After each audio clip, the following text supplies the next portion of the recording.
Parliament सुद्धा संपलाय, विधानसभेचं अधिवेशन संपलंय. त्याच्यामुळे आता पुन्हा एकदा पक्ष बांधणी, कार्यकर्ते, पदाधिकारी यांच्याशी बैठका आणि महानगरपालिका निवडणुका येतील. सरकारच्या मनात आलं असलं, त्यांचा आत्मविश्वास वाढलेला आहे. त्याच्यामुळे ते आता या 14 महानगरपालिकांच्या निवडणुकांचा निर्णय घेतलाय. त्या संदर्भात पिंपरी चिंचवड असेल, पुणे असेल, कार्यकर्त्यांचं मनोगत जाणून घ्यावं, यासाठी आज दिवसभर आमच्या बैठका आहेत. आणि आम्ही हा जो निकाल आहे विधानसभेचा, त्या निकालावर चिंतन आणि मनन करण्यापेक्षा पुढे जायला पाहिजे. वर्षानुवर्ष आम्ही निवडणुका लढतोय, पण अशा प्रकारच्या निवडणुका 10 वर्षामध्ये ज्या आम्ही पाहतोय, ज्या पद्धतीने निवडणुका लढवल्या जातात, हे गेल्या 70 वर्षात आम्ही कधी पाहिलं नव्हतं. तरीही महाराष्ट्रात असेल, देशात असेल, लाखोच्या संख्येनं आम्हाला मतदान झालेलं. ज्याने आम्हाला मतदान केलं, पण ते मतदान आम्हाला मिळालेलं नाही, असं सुद्धा लोकांच्या शंका आहे. आम्ही तुम्हालाच मतदान केलं आणि म्हणून मग त्या मार्कळवाडी सारख्या ठिकाणी, अनेक ठिकाणी लोकांनी पुन्हा मतदान घ्या अशा प्रकारच्या मागण्या केल्या. या लोकांच्या संतप्त भावना आहेत, त्याचा आम्ही आदर करतो, स्वीकार करतो. आणि आमचं कुठल्या शेवटी राजकीय पक्ष आहेत, संघटन आहे, कार्यकर्ते आहेत, त्यांना घेऊन आम्ही पुढे जाऊ.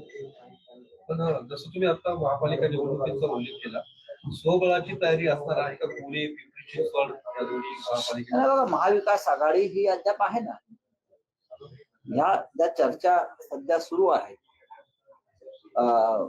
स्वबळावर लढण्याच्या, त्या आम्ही भारतीय जनता पक्षाबरोबर युतीमध्ये होतो तेव्हाही स्थानिक स्वराज्य संस्था लढताना स्वबळावर लढाव्यात, तर जिल्हा परिषदा स्वबळावर लढाव्यात, अशी कार्यकर्त्यांची मागणी आणि भूमिका कायम असते. कारण खाली स्थानिक स्वराज्य संस्थेमध्ये इच्छुकांची संख्या जास्त असते, लोकसभेला कमी असते, विधानसभेला परत वाढते, मग खाली परत वाढत जाते. लोकसभेला आमच्या निवडणुका ज्या झाल्या त्याच्यामध्ये फार खेचाताणी नव्हती, ती विधानसभेला तुम्हाला दिसली असेल. काही जागा ज्या आम्हाला वाटत होतं आम्हाला मिळायला पाहिजे, ज्या आम्ही अधिक चांगल्या प्रकारे लढून जिंकू शकलो असतो, त्या आम्हाला मिळाल्या नाही.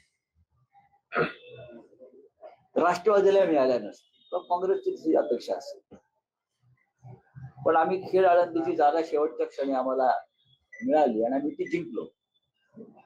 म्हणजे आमच्या कार्यकर्त्यांना आणि लोकांना पूर्ण खात्री होती की जुन्नरची जागा जर आम्ही लढलो असतो तर आम्ही 100% जिंकलो असतो. जुन्नरची जागा, अशा अनेक जागांवरती शिवसेनेचं पहिल्यापासून एक ताकद आहे.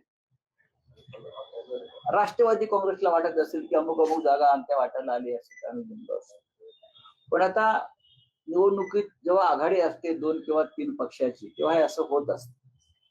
आणि आपल्या देशामध्ये ज्याच्या हातामध्ये ईव्हीएम त्याची लोकशाही, असं समीकरण झालेलं आहे. पण ठीक आहे, यातून मार्ग निघेल, पुढे जाऊ. पण साहेब, महापालिका निवडणुकीमध्ये तरी कार्यकर्त्यांचं ऐकणार का स्वबळ? आम्ही नक्की ऐकू. बघा की आता मुंबई महानगरपालिका हा एक फार कळीचा मुद्दा. मुंबई महानगरपालिकेमध्ये शिवसेना हा एक महत्वाचा ठरला आणि आम्ही 10 जागा जिंकल्या. तरी या एवढा कठीण परिस्थितीत आम्ही 10 जागा जिंकल्या. आमच्या 4 जागा फार कमी मतांनी. मुंबई महानगरपालिकेवरती आम्हाला काही करून सत्ता मिळवावीच लागेल, नाहीतर मुंबई वेगळी होईल. आपण पाहत्या मराठी माणसावर ज्या प्रकारे हल्ले सुरू आहे, मुंबई सोबळाची तयारी सुरू झाली. एक महत्वाचं अशी काही बाकीच्या पालिकांपेक्षा बीएमसी ही ऑडमॅन आउट आहे आणि यंदा तुम्हाला तिथे फक्त भाजपसोबत नाही, यावेळी तुम्हाला तिथे शिंदेसोबत सुद्धा लढावं लागणार आहे. अशा वेळी एक्झॅक्टली तुम्ही सोबळाचा नारा तुमच्यासाठी महत्वाचा ठरेल. तुम्हाला आता मित्र पक्षांच्या सगळ्यामध्ये महत्व बघितलं आणि मुंबई महानगरपालिकेमध्ये माननीय उद्धव ठाकरे साहेब पक्षप्रमुख आणि आम्ही सगळे बसून त्याच्यावरती आमच्याकडे चर्चा सुरू आहे. कार्यकर्त्यांचा जो रेटा असतो खालून तो स्वबळाचाच आहे. शिवसैनिकांचा जो एक रेटा असतो तो स्वबळाचा आहे. आणि मुंबईमध्ये शिवसेनेची निर्विवाद ताकद. मुंबईमध्ये आमच्या वाट्याला आणखीन काही जागा आल्या असत्या तर आम्ही त्या जागा जिंकलो असतो. ते पण तुम्हाला मी सांगतो. पण तसं होऊ शकलं नाही.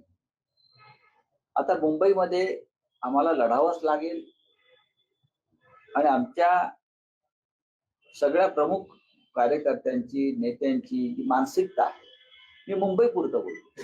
याचा अर्थ महाविकास आघाडी तुटली असं होत नाही. आम्ही भारतीय जनता पक्षाबरोबर असताना सुद्धा आम्ही महानगरपालिका स्वतंत्रपणे लढलेलो आहोत. स्थानिक स्वराज्य संस्था आम्ही स्वतंत्रपणे लढलेलो आहोत.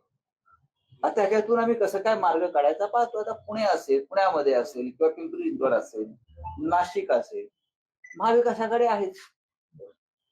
पण मुंबईचं महत्व हे महाराष्ट्रात आणि देशाच्या नकाशावर फार वेगळं आहे. तिथे जर शिवसेनेची ताकद नसेल तर 100% आज मुंबईचं ओरबडणं सुरू आहे, उद्या तुकडा पडेल.